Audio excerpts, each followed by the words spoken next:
একটা সময় আমরা কি চমৎকার ক্রিকেট নিয়ে স্বপ্ন দেখতাম, একটা সময় আমরা ওয়ার্ল্ড ক্লাস ক্রিকেটের স্বপ্ন দেখতাম, বড় বড় দলগুলোকে হারানোর পরিকল্পনা করতাম। সেই বাংলাদেশের ক্রিকেট চোখের সামনে ধ্বংসই হয়ে গেল। সেই বাংলাদেশের ক্রিকেটকে নিয়ে কর্তা ব্যক্তিদের, ক্রিকেটারদের ছেলে খেলা এমন এক পর্যায়ে পৌঁছালো, 1 মাসের ব্যবধানে বাংলাদেশ জিম্বাবুয়ের সাথে হারে এবং টানা 2 ম্যাচ আরব আমিরাতের সাথে হেরে সিরিজ হারায়। বাংলাদেশের ক্রিকেটে আজকের রাতটা সত্যি এক কাল রাত। বাংলাদেশের ক্রিকেটে এমন রজনী আগে কখনো আসেনি। ফারুক আহমেদ নেতৃত্ব দায়িত্ব নেবার পর আজকের রাতটা যেভাবে এসেছে, একটা পরাজয়কে আপনি অ্যাক্সিডেন্ট বলতে পারেন, একটা পরাজয়কে আপনি বলতে পারেন যে গৌরবময় অনিশ্চয়তার খেলা, ক্রিকেট যে কোনো কিছুই হতে পারে। গিভেন ডে টি-20-তে আরব আমিরাত যেদিন আমাদের থেকে ভালো খেলেছিল, কোনো একজন ক্রিকেটার ব্যবধান করে দিয়েছিল, কিন্তু টানা যখন একই দলের বিপক্ষে আপনি হারবেন, যখন আপনি সেই পার্টিকুলার দেশে গিয়ে সেই দেশের বোর্ড কর্তাদের সাথে আরো একটা ম্যাচ বাড়িয়ে নেবেন এবং তারপরে আপনার দল এভাবে হেরে বসবে, ঠিক তখন আপনার ক্রিকেট বোর্ড, আমরা ক্রিকেটার নাকি ক্রিকেট ফ্যানরা কে বেশি নির্লজ্জ সেটা নিয়ে একটা পাবলিক টুর হতেই পারে। খেয়াল করে দেখুন, বাংলাদেশ দলের ক্যাপ্টেন লিটন কুমার দাস, আমি যদি একদম শুরু থেকে আলোচনাটা শুরু করি, লিটন কুমার দাস আজকেও ব্যর্থ হলেন, 14 বেশি করতে পারলেন না। গত 27টা ইনিংসে তিনি করেছেন মাত্র একটা 50। 27 ইনিংসে মাত্র 1 50 ওয়ালা একজন ক্রিকেটার, যার স্কোয়াডে থাকার সুযোগ হলে সেটা নিয়ে প্রশ্ন ওঠা উচিত, 11-এ থাকা তো প্রশ্নই ওঠে না। সেই মানুষটাকে ফারুক আহমেদ শুধুমাত্র তার একক সিদ্ধান্তে ক্যাপ্টেন বানিয়ে দিয়েছেন। বলবেন এখন এটা বোর্ডের ডিসিশন, আবার তিনি যখন টাকা স্থানান্তর করেন তখন আবার বোর্ডের ডিসিশন নেওয়ার প্রয়োজন পড়ে না, তখন তিনি সিদ্ধান্ত নেন। যে জায়গায় কট খেয়ে যান তখন বলেন বোর্ডের ডিসিশন। 27 ইনিংসে 1 50 লিটন কুমার দাস এই দলের ক্যাপ্টেন, বাংলাদেশ দলের ক্যাপ্টেন। আজকে অনেকে বলতে পারে যে আনলাকি, আউট হয় নাই, বলটা স্ট্যাম্পে লাগতো না, ডিআরএস নাই। ভাই গত 26টা ইনিংসে কি হয়েছিল? বাংলাদেশ দলের ভাইস ক্যাপ্টেন শেখ মাহেদী, এই ছেলেটাকে আমি যতটুকু দায়ী করব, ইন্টারনাল পলিটিক্স আসলে বাংলাদেশ দলটাকে কিভাবে নষ্ট করেছে, কিভাবে ত্যক্ত বিরক্ত করেছে, কিভাবে ক্রিকেটারদের মধ্যে ডিভাইডেশন করেছে, তার একটা পিকচার যেন নাম্বার 5-এ শেখ মাহেদীর ব্যাটিং। একটা দল টি-20 সিরিজ খেলতে গেছে, এই অলমোস্ট এই একই দল পাকিস্তানেও তাদের বিপক্ষে 3টা ম্যাচ খেলবে। সেই দলটার মিডল অর্ডার বলে কোনো কিছু নেই, সেই দলটার মিডল অর্ডারে ব্যাকআপ বলে কোনো কিছু নেই, সেই দলটায় নাম্বার 5 বলে কোনো কিছু নেই। শেখ মাহেদী যে 2টা ম্যাচে খেলেছেন, ব্যাটিং এ নেমেছেন তিনি নাম্বার 5-এ। আজকে তিনি যেভাবে দৃষ্টিকটুভাবে আউট হয়েছেন, এর আগের ম্যাচে তিনি যেভাবে ব্যর্থ হয়েছেন, এবং তার যে পরিসংখ্যান, তিনি যত ম্যাচেস খেলেছেন তার পুরো টি-20 ক্যারিয়ারে, ইন্টারন্যাশনাল টি-20 ক্যারিয়ারে কোনো 50 নাই, সেই ক্রিকেটারকে আমি নাম্বার 5 বানিয়ে দিয়েছি শুধুমাত্র মেহেদী হাসান মিরাজকে আমি স্কোয়াডে রাখবো না দেখে। সেই ক্রিকেটার যাকে আমি নাম্বার 5-এ নামাই, তার টি-20 ইন্টারন্যাশনাল এভারেজ প্রতি ম্যাচে গড় রান 12 এবং স্ট্রাইক রেট কত জানেন? অবাক করা, স্ট্রাইক রেট হচ্ছে 98।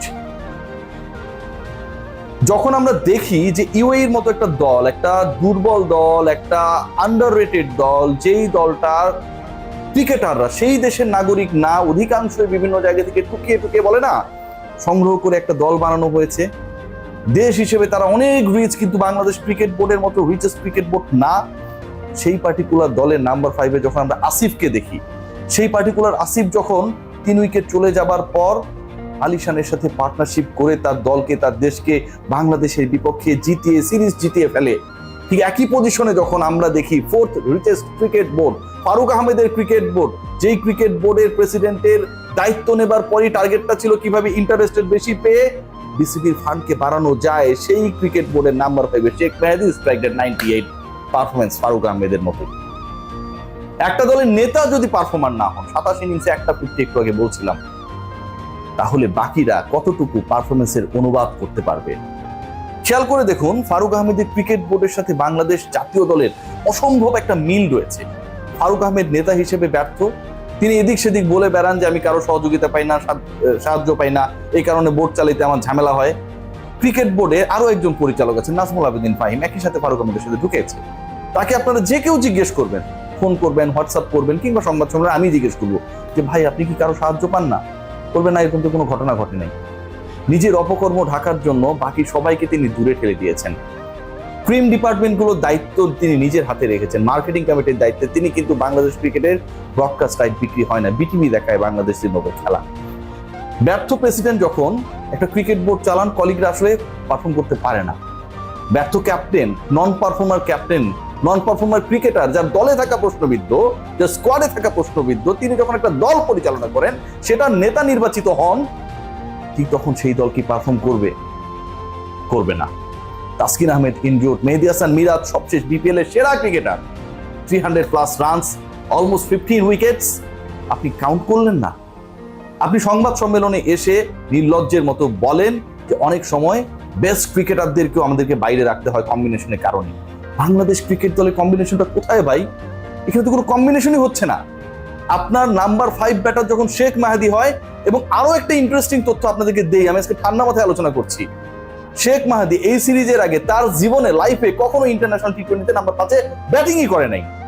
আপনি যখন শুধুমাত্র মিরাজকে আটকানোর জন্য অফ স্পিনিং অলরাউন্ডার হিসেবে প্রায় একই ক্যাটাগরির মুদ্রার এপিট প্রপিট প্রমাণ করার জন্য শেখ মাহাদিকে নাম্বার 5 বানিয়ে দেন, এর থেকে নির্লজ্জ ডিসিশন হতে পারে? পারভেজ হোসেন ইমন প্রথম ম্যাচে ভালো করেছিলেন, বাঁচিয়েছিলেন, পরের ম্যাচে কেউ সেভাবে ভালো করতে পারে নাই, বাঁচতে পারেনি বাংলাদেশ। আর থার্ড ম্যাচে একটা স্বপ্ন দেখিয়েছিলেন আমাদের পেস বোলাররা, কত নির্লজ্জ আমরা। আমাদের 3টা 0, আমাদের ইমন 0 করে, আমাদের মহা গুরুত্বপূর্ণ ক্রিকেটারদের একজন রিশাদ হোসেন তিনিও 0 করেন, আমাদের আরো একজন ব্যাটার তাওহিদ হৃদয় তিনিও যখন শূন্যতে আউট হয়ে যান।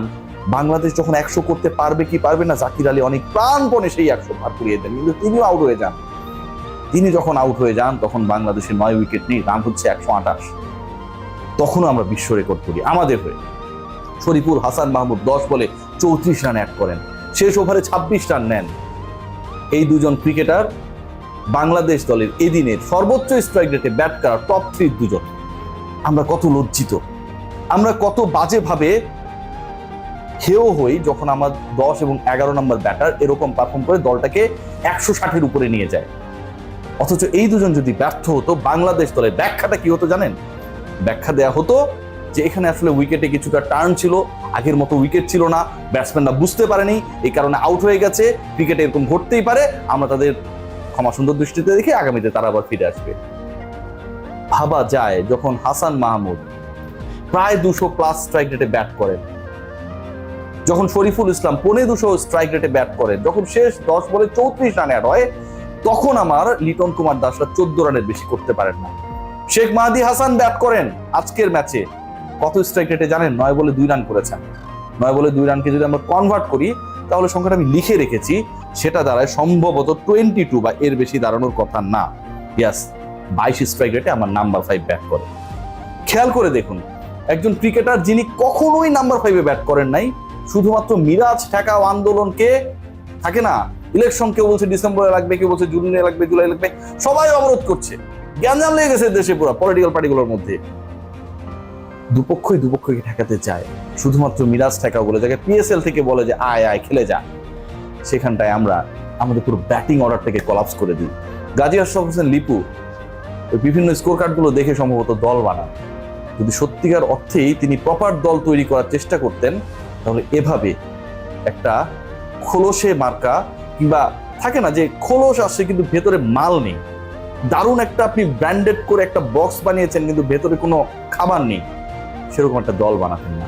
16 জনের স্কোয়াডে যখন মিরাজদা থাকে না, যখন বাংলাদেশ দলটা পুরোটাই একটা পার্টিকুলার ফ্র্যাঞ্চাইজি, বিপিএল এক সময় খেলতো এখন নেই, সেই দলের আদলে, সেই দলের আঙ্গিকে, সেই দলের চয়েসের মতো করে কেউ একজন ম্যানিপুলেট করার চেষ্টা করেন, তখন সেই দলের পারফরমেন্সটা এমন হবেই। আবারও বলছি, লিডার যদি পারফর্মার না হন, কখনো দল পারফর্ম করে না। ফারুক আহমেদের বিসিবি কিংবা লিটন কুমার দাসের বাংলাদেশ দল, দুটাই একই মুদ্রার এপিট ওপিট। আমরা লজ্জিত, আমরা বেশরম। ইউএইর সাথে বাংলাদেশ সিরিজ হাতে, এর থেকে লজ্জার কি হতে পারে? এরপর বলা হবে হতেই পারে, ক্রিকেটে অনেক কিছু হয়, বাংলাদেশ তো অনেক বড় বড় দলকে হারিয়েছে, তো এগুলো কোনো ব্যাপার না। আপনারা এই কথা নিয়ে থাকুন।